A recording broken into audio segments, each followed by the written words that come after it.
Hello everyone. Let us start our class for today. So start करते हैं motivation की बातों से। मोटिवेशन बहुत ज़रूरी होता है और इस एग्ज़ाम में जब हमें मिनिमम 3-4 अटेम्प्ट तो लग ही जाते हैं सीखने में। सीखते हैं, एग्ज़ाम देते हैं, पता चलता है कि क्या काम कर रहा है, क्या काम नहीं कर रहा है। क्योंकि जब आप खुद ही एग्ज़ाम लिख के आते हैं तभी आपको बेहतर पता चलता है कि यार ये चीज़ इसमें काम करी है, ये चीज़ इसमें काम नहीं करी है। तो एक मोटिवेशन के लिए अगर आप कोई फ़िल्म देखना चाहें तो आप कागज़ मूवी देख सकते हैं। ये आपके कागज़ मूवी एस्से में भी हेल्प करेगी। मैं रिकमेंड करूँगा एक बार देख लीजिए। शुरू करते हैं। जो हम सबसे पहले करते हैं कि सीसैट का पुराने पेपर से कॉम्प्रिहेंशन उठाते हैं और उसका मतलब निकालने की कोशिश करते हैं कि what the examiner is asking. Will start with this. बोल रहा है why do people prefer open defecation and not want toilets और if they have them only use them sometimes. Recent research has shown two critical elements: idea of purity and pollution, and not wanting pits or septic tanks to fill because they have to be emptied. These are the issues that nobody wants to talk about. But if we want to eradicate the practice of open defecation, they have to be confronted and deal property. Which among the following is the most crucial message conveyed by the above passage? तो कुछ कुछ बोल रहा है, ये दो ideas दे रहा है, सेप्टिक टैंक वगैरह बोल रहा है, कोई उनके बारे में बात नहीं करना चाहता और इस बारे में पूरा बता रहा है। The idea of purity and pollution are so deep that they can not be remove from the minds of people. ऐसी कोई बात नहीं हुई है। People have to perceive toilet use and empty bin as a clean and not polluting. थोड़ा ठीक लग रहा है। People can not change their old habits, पूरा ही गलत है। People have neither civic sense nor sense of privacy, गलत। तो बी आंसर हो जाएगा। There is no harm in cultivating habits so as long as they are not injurious. Indeed, most of are little more than bundle of habits. Take away our habits and residuum is hardly worth bothering about. We could not get on without them. They simply simplify the mechanism of the life. They enable us to do a multitude of things automatically, which if we had to give a fresh and original thought to each of them would make an existence an impossible confusion. The author suggests that habits tend us to make our lives difficult. ये तो 100% गलत है। Add precision to our lives, ठीक है। Make it easier for us to live, थोड़ा इससे ज़्यादा अच्छा लग रहा है। Tend to mechanize जाना, ये तो 100% गलत है। अब इसमें अगर आप दोनों में देखोगे तो ये ज़्यादा वो गलत लग रहा है इसके अकॉर्डिंग, तो ये ज़्यादा सही लग रहा है, तो सी हो जाएगा। तो ऐसे ही हमको अटेम्प्ट करने होते हैं। ये एक दो स्टेटमेंट में कंफ्यूजन आता है, बस उसमें देखना होता है कौन सा ज़्यादा ठीक लग रहा है। बस पूरे बार आपको पढ़ोगे तो बोलेगा कि भाई होनी चाहिए, नहीं होंगी तो हमारा जीवन कुछ बचता नहीं है। सिंप्लीफाई कर देते हैं मैकेनिज्म्स, तो ये सिंप्लीफाई वगैरह पढ़ के और ये इजियर वगैरह पढ़ के आपको लगेगा कि हाँ यही हो सकता है। लास्ट टाइम जो था हम नंबर सिस्टम वगैरह कर रहे थे, तो आज हम कुछ क्वेश्चंस तो नंबर सिस्टम के भी करेंगे और कुछ क्वेश्चंस हम नया टॉपिक शुरू करेंगे। तो will be starting with a new topic, averages, तो वो भी करेंगे। तो लास्ट क्लास में मैंने एक इम्पॉर्टेंट कंसेप्ट पढ़ाया था जिसके काफी क्वेश्चंस वगैरह भी आते रहते हैं, तो वो था एलसीएम और एचसीएफ निकालना। एलसीएम और एचसीएफ निकालना। एलसीएम एचसीएफ इससे हर बार एक दो क्वेश्चन तो आ ही जाता है, ठीक है। तो ये बहुत ही इजी कंसेप्ट है, इसका मैंने बताया था। इसका मतलब क्या होता है, इसका मतलब क्या होता है, एक बार निकाल के दिखा देता हूँ। जैसे अगर मान लो किसी को एलसीएम निकालना है, ये बचपन में आप सबने मेथड कर रखा होगा, बहुत ही इजी है। जैसे 3 हो गया, 6 हो गया, 4 हो गया, 48 हो गया, 64 हो गया, 72 हो गया, ठीक है। तो इसको आप 2 से डिवाइड कर लीजिए, 3 आ जाएगा, 3 आ जाएगा, 24 हो जाएगा, ये 32 रह जाएगा, ये 36 रह जाएगा। फिर 2 से कर लीजिए तो ये 3 रह जाएगा, 3 रह जाएगा, ये 12 रह जाएगा, ये 16 रह जाएगा, ये 18 रह जाएगा। अभी भी 2 से हो सकता है, 3 रह जाएगा, 3 रह जाएगा, 6 रह जाएगा, 8 रह जाएगा, 9 रह जाएगा। अभी भी 2 से हो सकता है, 3 रह जाएगा, 6 रह जाएगा, 3 रह जाएगा, 4 रह जाएगा, 9 रह जाएगा। अभी भी 2 से हो सकता है, 3 3 3 2 9। अभी भी 2 से 3 3 3 1 9। अब जो है हमको इसमें 3 में जाना पड़ेगा। One one one one three, फिर से थ्री लेना पड़ेगा, वन वन वन वन।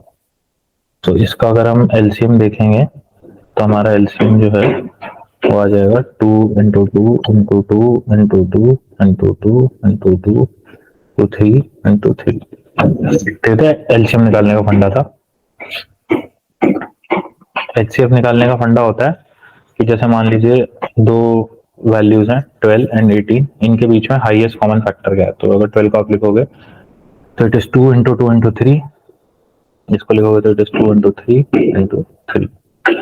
तो यहाँ से देखोगे तो ये कॉमन है एक और एक ये कॉमन है, तो इन दोनों का एचसीएफ हो जाएगा, एचसीएफ हो जाएगा two into three that is six. तो ये काफी इंपॉर्टेंट होता है। तो ये काम कहाँ आता है, तो एलसीएम जो है हमें वहां काम आता है जहां हमें बोला जाता है कि कोई दो चीजें, तीन चीजें, चार चीजें हो रही है और वो कितने टाइम बाद, आफ्टर व्हाट इंटरवल, कितने टाइम बाद वो सारी एक्टिविटी एक साथ होंगी। तो उसके लिए हम एलसीएम लेते हैं। जैसे क्या होता है, मान लीजिए कि सर्कल है, इस पे एक दोस्त घूम रहा है कुछ स्पीड से, दूसरा दोस्त घूम रहा है तीसरी स्पीड से, तीसरा दोस्त घूम रहा है दूसरी स्पीड से। तो हमें ये निकालना हो कि वो कब एक पॉइंट पे मिलेंगे। ठीक है, तो इस टाइप के जो क्वेश्चंस होते हैं उनमें हम सिंपल इन जो भी हमें वैल्यूज दी होती है उनका हम डायरेक्ट एलसीएम निकाल लेते हैं और हमारा आंसर आ जाता है। इसमें एक और ही कंसेप्ट होता है कि अगर हमें निकालना हो कि least number which is exactly divisible by ABC, exactly divisible by ABC, divisible by ABC। सो वो कैसे निकलेगा, एलसीएम निकलेगा एबीसी का। ठीक है, कुछ करना नहीं है, बस बैठे बैठे देखते रहना क्या होता है एलसीएम क्या होता है, एचसीएफ क्या होता है। सब एग्जाम में भी कर सकते हो आप, एक आध क्वेश्चन करने से प्रैक्टिस हो जाती है, बहुत सारे क्वेश्चन करने की जरूरत नहीं है। और एचसीएफ जो सिंपल अपन निकाल सकते हैं, it is basically a greatest number that will divide ABC, that will divide ABC is HCF।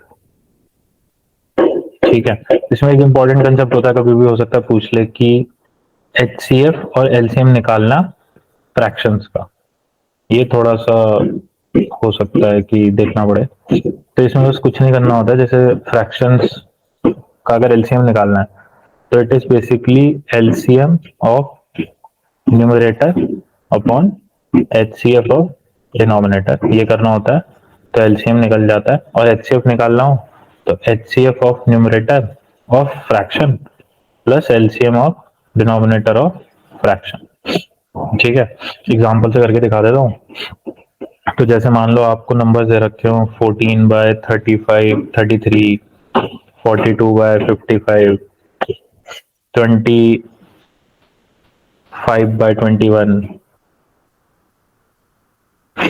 21 bye 22, मान लीजिए ऐसा कुछ नंबर दे रखो। ठीक है, तो अब मान लो मेरे को एचसीएफ निकालना है। तो एचसीएफ के लिए मैंने बताया था कि ऊपर वालों का तो एचसीएफ निकालना होता है न्यूमरेटर्स का, और डिनोमिनेटर्स का एलसीएम निकालना होता है। सो मुझे एचसीएफ चाहिए। अब यहाँ पे न्यूमरेटर्स क्या है, 14, 42, 25, ठीक है, 21। तो मुझे किसका चाहिए, 14 का चाहिए, 42 का चाहिए, 21 का मुझे एचसीएफ चाहिए। और मुझे एलसीएम किसका चाहिए, किसका एलसीएम चाहिए, 33 का, 55 का, 22 का, इसका मुझे एलसीएम चाहिए। ठीक है, अब इसमें आप तीनों में देखोगे तो कॉमन फैक्टर जो आ रहा है that is coming out to be 7। इसका अगर एलसीएम निकालोगे वही बड़े मेथड से, जो लीस्ट नंबर है जिसको डिवाइड कर रहा हूँ सॉरी, जिसको डिवाइड कर रहा होगा दैट विल कम अराउंड 330। तो इस पूरे का एचसीएफ क्या आ जाएगा इन फ्रैक्शंस का, 7/330। वहीं अगर एलसीएम निकालना हो सो हम क्या करते हैं, एलसीएम अपॉन एचसीएफ। सो हमें निकालना पड़ेगा LCM of 12, 42, 21 upon HCF of 33, 55, 22। अब इसमें आप इसका अगर एलसीएम देखोगे तो 42 आ जाएगा। ठीक है, और अगर इसका अगर आप देखोगे तो यहाँ से अगर आप निकालोगे तो इसमें एचसीएफ देखोगे तो सबसे बड़ा फैक्टर आएगा 11। तो ये बहुत ही यूजफुल मेथड है। ठीक है, अब इसके हम फटाफट से यूपीएससी वाले जो पहले यूपीएससी पूछ चुका है क्वेश्चंस कर लेते हैं ताकि हमारे थोड़ा फंडा क्लियर हो जाए। ठीक है, सो पहला क्वेश्चन हम उठाते हैं। 5 persons are firing bullet in an interval of 6, 7 and 8, 9 and 12 seconds पे कोई आदमी है जो बुलेट फायर कर रहा है। 5 आदमी जो बुलेट फायर कर रहे हैं अलग अलग, कोई 6 सेकंड पे, कोई 7वें सेकंड पे, मतलब 6, 12 इस टाइप से, 7, 14 इस टाइप से। नंबर ऑफ टाइम्स जब उनकी साथ में होंगी, तो जैसे मैंने आपको कहा था कि एलसीएम निकालने का यही वो होता है कि जब हमें साथ में चीजें देखनी होती है तो बेसिकली हमें क्या करना है, एलसीएम निकालना है। किसका? 6 का, 7 का, 8 का, 9 का, 12 का। तो वो सिंपल सा मेथड जो होता है उससे आप एलसीएम निकाल लो। 6, 7, 8, 9, 12, 2 से डिवाइड करोगे तो इट विल कम 3, 7, 4, 9, 6, फिर 2 से करोगे तो 3, 7, 3, फिर 2 से करोगे तो 3, 9, 3, फिर 3 से करोगे तो 1, 7, 1, 3, 1, फिर 3 से करोगे 1, 7, 1, 1, 1, फिर 7 से करोगे 1, 1, 1, 1, 1। तो ये इजी है, ये आपने बचपन में निकालना सीखा ही होगा कि इसको ऐसे निकालते हैं। ठीक है, तो इसमें कोई डिफिकल्ट नहीं है। तो इसको जब आप मल्टीप्लाई करके देख लो कि भाई ये कितना आता है, 2 into 2 into 2 into 3 into 3 into 7, तो ये करोगे अगर आप तो इट विल कम अराउंड 504। अब यहाँ पे देखो ये सब चीजें सेकंड्स में है, तो ये भी जो है सेकंड्स में आएगा। ठीक है, अब हमें पूछा गया है कि 1 घंटे में कितना होगा। तो 1 घंटे में अगर हम जानते हैं 1 घंटे में 60 मिनट होते हैं और 1 मिनट में 60 सेकंड होता है, तो 1 घंटे में कुछ 3600 सेकंड्स होते हैं। ठीक है, तो अब हमें निकालना है कि कितने साथ में करेंगे और पहली बार कितना हो रहा है 504 में। तो हमें सिंपल कुछ नहीं करना है, 3600 को 504 से डिवाइड कर देना, तो कुछ 7 पॉइंट समथिंग आएगा, तो आंसर हो जाएगा 7। तो 7 बार जो है उनके जो बुलेट्स हैं वो साथ में फायर होंगे। तो ये देख रहे हो आप एलसीएम की वजह से कितना इजी हो गया, और यूपीएससी में 2014 में पूछा था। तो ऐसी चीजें यूपीएससी पूछता रहता है। एक और कर लेते हैं। 4 मेटल रॉड्स जो है उनकी लेंथ दी हुई है 78 सेंटीमीटर, 104 सेंटीमीटर, 117 सेंटीमीटर, 169। तो उनको क्या करना है, इक्वल पार्ट्स में उनको बांटा गया है। अभी देखो यहाँ पे वर्डिंग देखो, each must be as long as possible. ठीक है, what is the maximum number of pieces that can be cut. इन्होंने पूछा है, इन्होंने बताया क्या 4 मेटल के रॉड्स हैं 78 सेंटीमीटर, 104 सेंटीमीटर, 117 सेंटीमीटर। ठीक है, और उसमें क्या बोला है कि इनको इक्वल पार्ट्स में बांटना, और हमें देखना है कि सबसे जो पार्ट है उसका जो लेंथ है वो सबसे ज्यादा हो। ईच मस्ट बी एज, तो जहां भी ज्यादा से ज्यादा वाली बात होती है वहां पे आ जाता है, अपन को पता ही है, HCA। ठीक है, तो आप क्या करो 78 के फैक्टर्स निकाल के देखो। 78 के फैक्टर्स निकालोगे तो 38 इंटू 13 इंटू 2 इंटू 3 आ जाएगा। ऐसे 104 के अगर फैक्टर्स निकालोगे तो 13 इंटू 2 इंटू 2 इंटू 2 आ जाएगा। 117 की निकालोगे तो 13 इंटू 3 इंटू 3 आ जाएगा। 169 की निकालोगे तो 13 इंटू 13 आ जाएगा। तो इस सब में अगर आप HCF देखोगे तो आ जाएगा 13, कि भाई 13 जो है, क्योंकि सिर्फ 13 ही कॉमन है और कुछ कॉमन 2 इसमें है, तो इसमें है, इसमें नहीं है, इसमें नहीं है, तो 13 आ जाएगा। ठीक है, अगर आप देखोगे तो इसकी मैक्सिमम लेंथ निकालनी है आपको। ठीक है, तो मैक्सिमम कितना दिया हुआ है 13, 78 दिया हुआ है, 13 से डिवाइड करोगे तो यहाँ से कितना आ जाएगा 6। 104 को 13 से डिवाइड करो, यहाँ कितना आ जाएगा 8। 117 को 13 से डिवाइड करो, यहाँ कितना आ जाएगा 9। 169 को 13 से डिवाइड करोगे, यहाँ कितना आ जाएगा 13। So maximum number of pieces कितने आ रहे हैं जो हमारी लेंथ के, 6 इसके आ रहे हैं, 8 इसके आ रहे हैं, 9 इसके आ रहे हैं और 13 इसके आ रहे हैं। तो इसको कैलकुलेट कर लो, कुछ 36 आ जाएगा। तो ये भी यूपीएससी का सवाल है। तो एक लेंथ होगी 13 की, और उसमें से 78 के बनेंगे 6 पीस, 104 लेंथ के बनेंगे 8 पीस, 112 लेंथ के बनेंगे 9 पीस, और इस लेंथ के बने 13 पीस। टोटल जो मैक्सिमम पीसेस बनेंगे मैक्सिमम लेंथ के 36 बन जाएंगे। इजी है, बस ये पता होना चाहिए कि यार हाँ इसमें HCF निकलना था, क्योंकि बड़े से बड़ा पूछा था जो हो सकता है पॉसिबल। ठीक है, अगला सवाल कर लेते हैं। तो बोल रहा है कि एक स्कूल है कोई, उसमें हॉबी क्लास चलती है। ये भी यूपीएससी का सवाल है, 2013 में पूछा था। तो इसमें बोला है कि 5 हॉबी क्लब्स हैं कॉलेज में। एक तो फोटोग्राफी है, याचिंग है, चेस है, इलेक्ट्रॉनिक्स है और गार्डनिंग है। ठीक है, ये सब दिया हुआ है। तो बोल रहा है कि गार्डनिंग वाले जो है हर दूसरे दिन मिलते हैं। ठीक है, इलेक्ट्रॉनिक्स वाले जो है हर तीसरे दिन मिलते हैं। फिर अपने चेस वाले हर चौथे दिन मिलते हैं। याचिंग वाले हर पांचवें दिन मिलते हैं। और फोटोग्राफी वाले हर छठे दिन मिलते हैं। तो बोल रहा है कि हाउ मेनी टाइम्स जब होगा ये सब सेम डे पे मिल रहे होंगे 130 180 दिनों में। तो वही हो गया कि भाई सेम पे निकालना है तो हम देखेंगे एलसीएम क्या है, किसका एलसीएम, 2 का, 3 का, 4 का, 5 का, 6 का। इसका एलसीएम निकाल के देखो, तो इसका एलसीएम जो है अगर आप निकालोगे तो 60 आ जाएगा, 60 डेज आ जाएगा। तो टोटल नंबर ऑफ डेज है 180 डिवाइड बाई 60। तो ये 3 टाइम्स जो है साल में साथ में मिलेंगे। तो ये भी एक अच्छा सवाल है। ठीक है, ये 2013 में इन्होंने यूपीएससी में पूछा था। अब और सवाल कर लेते हैं। जैसे ये एक कैट का सवाल कर लेते हैं, जो ये पिछले जो मैंने आपको सिखाया था उससे है कि 7 की पावर 700 को जो है मैं डिवाइड करूं 100 से, तो रिमाइंडर क्या आएगा। ठीक है, ये पूछा है। तो इसको अगर आप देखोगे तो मैंने आपको पहले सिखाया था कि मैंने आपको कैसे सिखाया था, 0 1 5 6 वाला सिखाया था, 4 9 वाला सिखाया था, और जो बच गए थे 2 3 7 8 ऐसे सिखाया था। ठीक है, तो यहाँ पे आप देख रहे होगे तो ये 7 8 में, तो इसमें हम क्या करते थे, पावर जो होती थी उसको डिवाइड करते थे 4 से। ठीक है, तो अगर मैं इसकी पावर को 700 को मैं डिवाइड करूंगा 4 से, so it will come around 175। ठीक है, तो उसके बाद मैंने आपको बताया था। ठीक है, तो इजी है, आप भी समझ रहे हो आगे क्या ही करना है ना। तो इसको मैं चाहूँ तो ऐसे लिख सकता हूँ और चाहूँ तो उससे भी कर सकता हूँ। तो अभी ये इसको मैं ऐसे लिख सकता हूँ 7 की पावर 4 तो 175। ठीक है, 7 की पावर अगर 4 आप देखोगे तो ये होता है 2401 175। यहाँ से आप डायरेक्टली कह सकते हो कि इसकी कोई भी पावर हो, लास्ट जो आएगा 1 ही आएगा। जब मैं 100 से डिवाइड करूंगा तो जो रिमाइंडर आ जाएगा, क्योंकि ये 0 1 है तो लास्ट में जो रिमाइंडर आ जाएगा वो 1 ही आ जाएगा। अब एक तो इससे भी कर सकते हो कि इसकी पावर लगा के देख लिया, और ये हमें पता होता है कि इसकी 1 इन सब की पावर लगाने से यही आ जाता है, चाहे ऊपर कोई भी पावर हो। तो डायरेक्टली बहुत इजी हो गया। तो आप इससे भी कर सकते हो अगर 7 वाला बार बार याद नहीं रहता है तो, क्योंकि उसमें भी हम बेसिकली यही करते हैं, बार बार डिवाइड करके देखते रहते हैं कि क्या आएगा, नेक्स्ट पावर उसकी लेते रहते हैं। ठीक है, तो उससे मेथड से आ जाता है।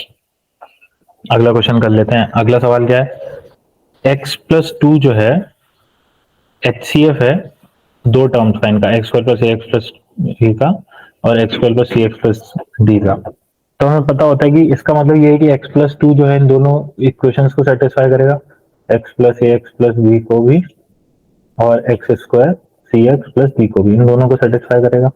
तो इसका मतलब क्या है, एक्स की अगर वैल्यू -2 में इनमें डाल दूं तो दोनों में सेटिस्फाई करेगी। तो -2 का square -2a plus b equals to -2 का स्क्वायर -2c प्लस डी। ठीक है, इसको अगर आप सॉल्व करोगे तो ये यहाँ से ये कैंसिल हो जाएगा, p ये c को इधर ले आओ, b plus 2c is equals to d plus 2a। तो ये इससे आंसर आ जाएगा।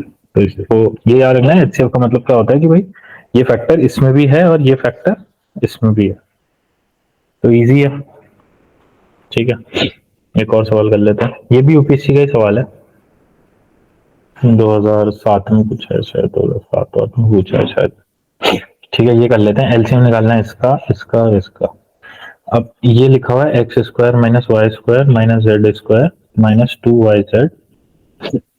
अब इसको अगर आप ध्यान से देखोगे तो लिखा हुआ है एक्स स्क्वायर माइनस, अब ब्रैकेट के अंदर ले जाओ, x square plus Z square plus 2yz। इसको ढंग से देखोगे तो एक्स प्लस जेड का होल स्क्वायर लिखा हुआ है। और एक और चीज आपने पढ़ी है कि ए स्क्वायर माइनस बी स्क्वायर क्या होता है, ए प्लस बी और ए माइनस बी। तो ये क्या हो जाएगा, x minus y plus z, और ये हो जाएगा x plus y plus z. ठीक है, ऐसे ही सबके निकाल लो। तो जैसे आप इसका भी निकालोगे इसका भी निकालोगे, ठीक है, और इसका भी निकालोगे। तो यहाँ पे आप देख रहे हो जेड एक्स है, तो इन दोनों टर्म्स को ऐसे ले सकते हो, तो एक्स प्लस जेड का whole square minus Y square. So इसको खोलोगे तो it is X plus Z plus Y और X plus Z minus Y. तो ये कॉमन, ये कॉमन, इस टाइप से इनका एलसीएम जो है आ जाएगा। ठीक है, अब हम एक और क्वेश्चन करते हैं। तो अब हमने बोला जैसे कि हम एवरेज स्टार्ट करते रहे थे ना, तो एवरेज बहुत ही इजी टॉपिक है, तो एवरेज में कुछ नहीं होता। ठीक है, average is basically nothing, that is, average क्या होता है, सम होता है और डिवाइडेड बाय जब हम उसको कर देते हैं कि हमारे पास में टोटल नंबर ऑफ टर्म्स कितनी है, उसी को हम एवरेज कह देते हैं। ठीक है, तो जैसे आप जानते हो कि भाई अगर मैं आपको बोलूं कि 3 टर्म्स है x1, x2, x3, ठीक है, इनका मुझे एवरेज निकालना है, तो एवरेज इनका क्या होगा, इनका एवरेज इजी है, इनका एवरेज हो जाएगा x1 plus x2 plus x3, ठीक है, डिवाइड बाय 3। सो ये इनका एवरेज हो जाएगा। तो काफी इजी है, ऐसे कोई टफ नहीं है, एवरेज फॉर्मूला इसी से सब सॉल्व हो जाएगा। तो एक क्वेश्चन कर लेते हैं, 2011 में पूछा कि कोई स्टूडेंट है, उसके जो 3 टेस्ट में उसको एवरेज एंड पॉइंट्स आए हैं, ठीक है, तो उसका मतलब 3 टेस्ट में एवरेज, एवरेज जो है उसका एन है 3 टेस्ट में। तो ये मान लीजिए कुछ x1 था या x2 था या x3 था, ठीक है। 4th टेस्ट में क्या होता है, उसके एवरेज से 20 नंबर ज्यादा आते हैं, ठीक है, तो आपको हमको नया एवरेज निकालना है, ठीक है। तो हमें पता है कि नया एवरेज क्या होगा, x1 plus x2 plus x3 plus x4 bye 4, ये होगा, ठीक है। x1 plus x2 plus x3 की वैल्यू हमें पता है विच इज 3n। तो यहां से मैं लिखना चाहूँ तो लिख सकता हूँ 3n,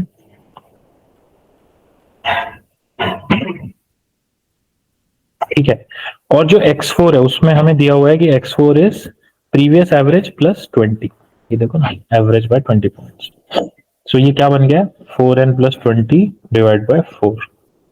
तो इसको करोगे तो खोलोगे तो क्या आ जाएगा, n प्लस 5। सो नया एवरेज क्या बन जाएगा, तो हमने क्या करा, पुराने एवरेज को देखा कि भाई दिया हुआ है n, फिर जो एक 4th टेस्ट में उसके मार्क्स कितने आ रहे हैं, पुराने एवरेज प्लस 20, पुराना एवरेज कितना था n, नए मार्क्स कितने हैं 20, ठीक है। तो टोटल फिर से फॉर्मूला लगा दिया और आंसर निकाल लिया, ठीक है। एक और क्वेश्चन कर लेते हैं। इसमें क्या दिया हुआ है, एवरेज सैलरी दी हुई है 100 एम्प्लॉयज की, 100 एम्प्लॉयज की सैलरी दी हुई है, 100 एम्प्लॉयज की पर मंथ सैलरी दी हुई है 16,000 पर मंथ, ठीक है। अब बोल रहे हैं कि मैनेजमेंट ने डिसाइड किया है कि जो सबकी जो सैलरीज हैं वो बढ़ा देते हैं 5% से, ठीक है। तो सबकी सैलरी बढ़ रही है 5% से, बट वो बोल रहे हैं कि बट उन्होंने स्टॉप कर दिया मैक्सिमम ट्रेवल अलाउंस 800 रुपए जो वो हर महीने देते थे, वो उन्होंने स्टॉप कर दिया। तो बोल रहे हैं कि अब मंथली सैलरी कितनी हो जाएगी, तो जो जो बोला करते जाइए। तो 16,000 का उन्होंने 5% बढ़ाया है, 16,000 का उन्होंने क्या किया, 5% बढ़ाया है। तो ये आप निकालोगे, 0 से 0 बढ़ेगा, ठीक है। 160 का अगर ये पंजे करोगे तो 800 रुपये आ जाएगा, ये उन्होंने बढ़ाया है, ठीक है। ये तो उन्होंने बढ़ाया, बट उन्होंने घटा भी दिया है, घटाया कितना है, 800 रुपये, वो ट्रैवल अलाउंस जो था वो घटा भी दिया, ठीक है।